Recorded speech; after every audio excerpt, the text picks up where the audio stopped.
साथियों नमस्कार। मैं राम प्रताप सिंह अपने चैनल ज्ञान एंड नॉलेज में आप सबका स्वागत है, अभिनंदन है। आज जय एकादशी है, तो आज का विचार है और परिचर्चा है जय शब्द के ऊपर कि जय शब्द और जय के बाद जयकारा, तथा एक और प्रसंग है, क्या भगवान श्री राम जी के जन्म के समय सूर्य की गति रुक गई थी? तो आज उसको इस कलयुग में प्रैक्टिकल रूप से भी देखना है, क्योंकि सभी जगह जानकारी तो यही है कि श्री शालिग्राम जी की शिलाएं आज नेपाल से अयोध्या नगरी पहुंच रही हैं। तो क्या शालिग्राम जी वास्तव में प्रकृति के क्या भगवान प्रभु श्री राम ही हैं? ये प्रत्यक्ष रूप से आज आप देखें कि वो प्राकृतिक प्रभु श्री राम हैं। और आज प्रमाणिक रूप से ये सिद्ध ही हो गया कि कण कण में वास्तव में ईश्वर निवास करते हैं। अब जो आज का मूल प्रश्न है उसका मैं उत्तर भी आपको दिए दे रहा हूँ, क्योंकि आज जो है बहुत ही पावन दिवस है। आज जय एकादशी है। जय एकादशी का तो अपने आप में ही महत्व है, इसलिए एकादशी का नाम ज़्यादा महत्व बता रहे हैं कि पावन गीता में भगवान श्री कृष्ण जी कहा है कि व्रतों में या पर्वों में या त्योहारों में मैं स्वयं एकादशी हूँ। और दूसरे एक वृक्ष के लिए कहा है, वो पीपल वृक्ष के लिए कहा है। अब दुनिया में हम लोग ईश्वर को ढूंढते रहते हैं और जो गीता की बात है उसे मानते नहीं कि भगवान ने ही कहा है कि पीपल वृक्ष में हम विराजमान हैं, लेकिन फिर भी हम नहीं मानते, हम जगह जगह ढूंढ रहे हैं। तो आज से पीपल वृक्ष में ज़रूर एक लोटा पानी जरूर चढ़ाइए और उनको साक्षात ईश्वर के रूप में आज पाइए, जिससे प्रकृति पर्यावरण की रक्षा हो।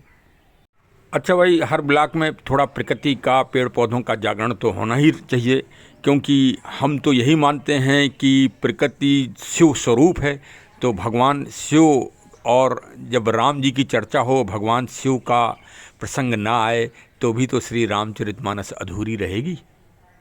तो चलिए अब जय शब्द का सही भावार्थ के लिए हम आपको ले चलते हैं त्रेता काल में, सुधार करते हैं त्रेता में, मतलब भगवान राम जी के उसमें, और उस महायुद्ध में ले चलते हैं जहाँ महासंग्राम हुआ था प्रभु श्री राम जी में और रावण में। जब दशकंधर रावण में जब संग्राम हो रहा था, तब श्री हनुमान जी महाराज ने जय श्री राम का उद्घोष किया था। और अब हम आज वर्तमान में लौट के आते हैं कि वर्तमान में जय का उद्घोष कहाँ हो रहा है। देखिए, पूरे ब्रह्मांड में आज जय का ही नारा लग रहा है, जय श्री राम का नारा हर जगह लग रहा है। वो किस लिए? कि शालिग्राम जी के रूप में, क्योंकि कलयुग में तो कहा ही है, भगवान ने स्वयं कहा था।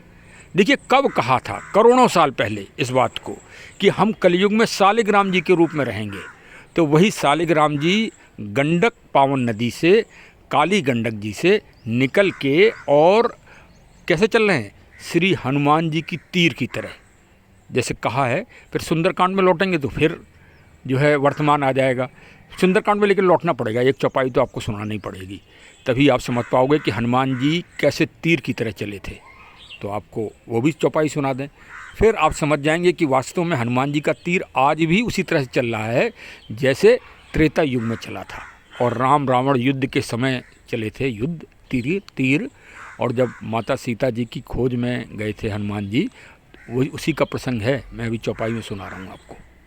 देखिए हनुमान जी किस तरह से चले, उसी तरह से ये ट्रक चल रहे हैं शालिग्राम जी के।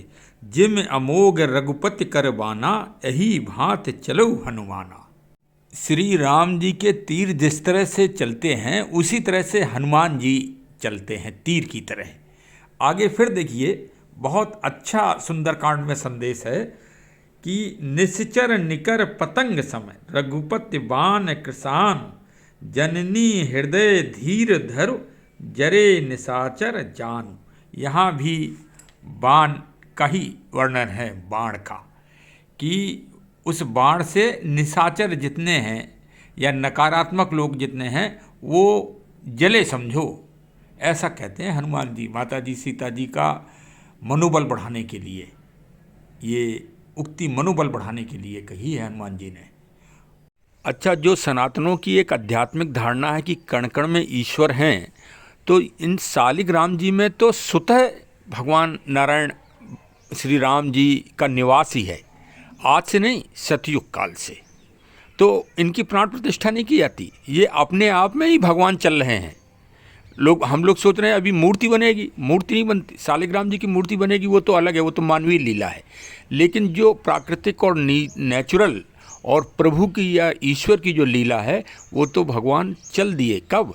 26 जनवरी को, जब भारत का गणतंत्रात्मक संविधान बना, उसी तारीख में 26 तारीख में वो उस पावन गंडक जी से उठाए गए, वो भी पूजा याचना और माँ गंडक जी से याचना करके कि अब हम आपको पावन अयोध्या नगरी में नेपाल से और ले चल रहे हैं, अब आप हमारे साथ चलिए और अब आप प्रभु पद प्राप्त करिए।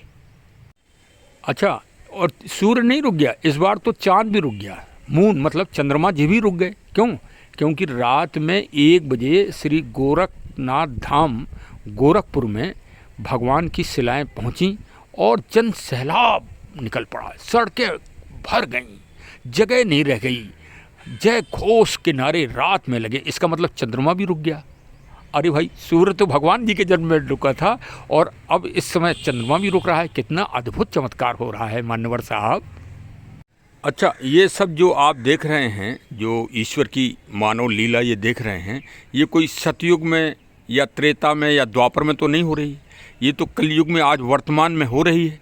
अब आप और हम समस्त मानव इस भ्रम में होंगे कि ये काम हम कर रहे हैं या जो सरकारें कर रही हैं या जो ट्रक ड्राइवर हैं वो लेके आ रहे हैं शिलाओं को, तो कितनी बड़ी हम जो है धोखे में हैं।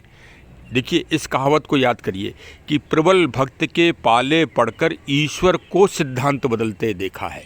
फिर से सुन लीजिए एक बार, प्रबल भक्त के पाले पढ़कर ईश्वर को सिद्धांत बदलते देखा है। देखिए ईश्वर अब कैसे सिद्धांत बदल रहे हैं।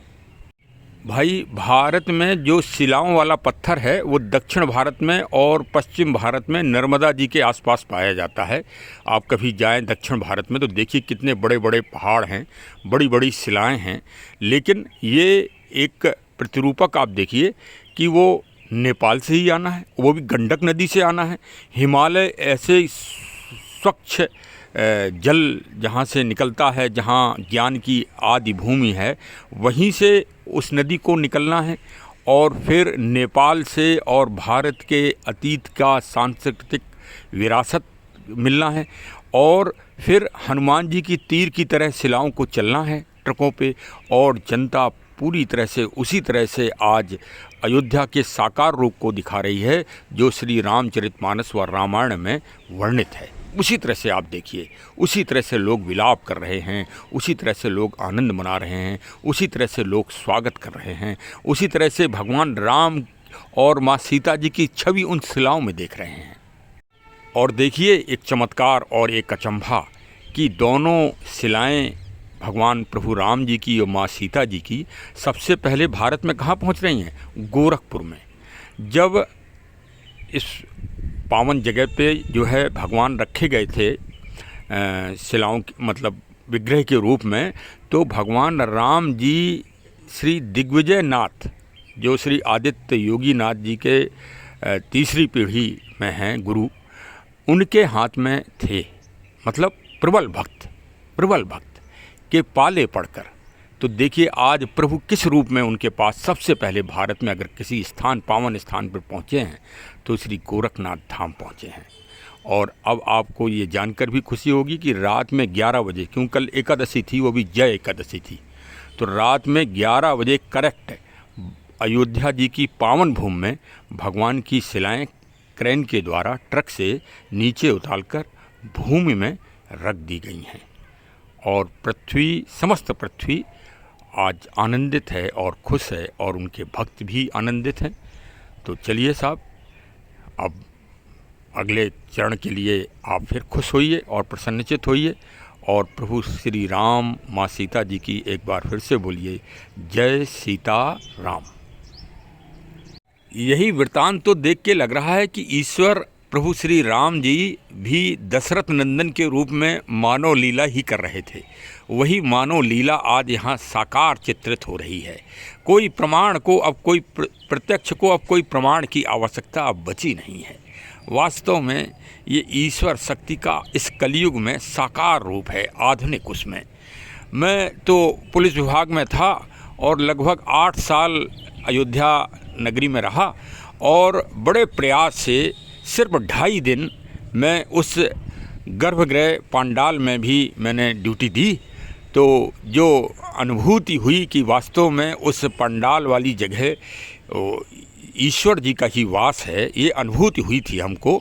तो वो आज हम वास्तव में साकार देख रहे हैं कि ईश्वर बड़ी मानव लीला करते हैं। सब काम यथावत चलता जा रहा है जैसे कोई यांत्रिकी सिस्टम हो और सब आनंद ले रहे हैं। और ये भी एक चमत्कार है कि मैं एक पुलिस वाले रिटायर्ड होने के बाद मैं आज अब ब्लॉग बना रहा हूँ, ये भी एक चमत्कार है।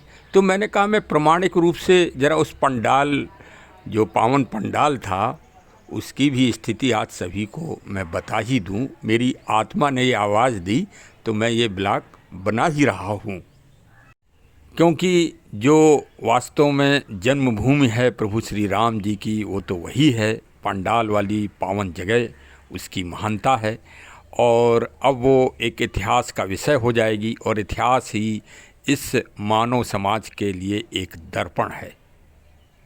जब माननीय हाई कोर्ट इलाहाबाद का निर्णय आया था, मैं उस दिन भी वहीं ड्यूटी पर था। और जब माननीय सुप्रीम कोर्ट का भी निर्णय आया तब भी मैं पड़ोसी जनपद सुल्तानपुर में था और मैं ये देखना चाह रहा था कि वास्तव में क्या ईश्वर के सत्य स्वरूप को माननीय न्यायालय अपने निर्णय में उसी तरह प्रमाणिक रूप से सिद्ध करेंगे या कुछ मानवीय तत्व उसमें रखेंगे। लेकिन जब निर्णय आया तो हमें आभास हुआ और अनुभूति हुई कि वास्तव में ईश्वर अपनी लीला यथावत त्रेता काल से और आज तक कर ही रहे हैं और राम ही सत्य हैं। देखिए भाई, अब अंत में एक निवेदन है कि इस वीडियो और ब्लॉग को बनाने के लिए हमने बड़ी मेहनत और परिश्रम और समर्पण किया है। तो अब आपका ये पुनीत कर्तव्य है कि आप इसे जन जन में पहुंचाएं और प्रभु श्री राम, जय श्री सीताराम की उद्घोष को पूरे विश्व में जन जन में पहुंचाइए। बहुत बहुत धन्यवाद। हमारे चैनल से अवश्य जुड़ें और जय श्री राम, जय हिंद, जय हिंद, जय हिंद।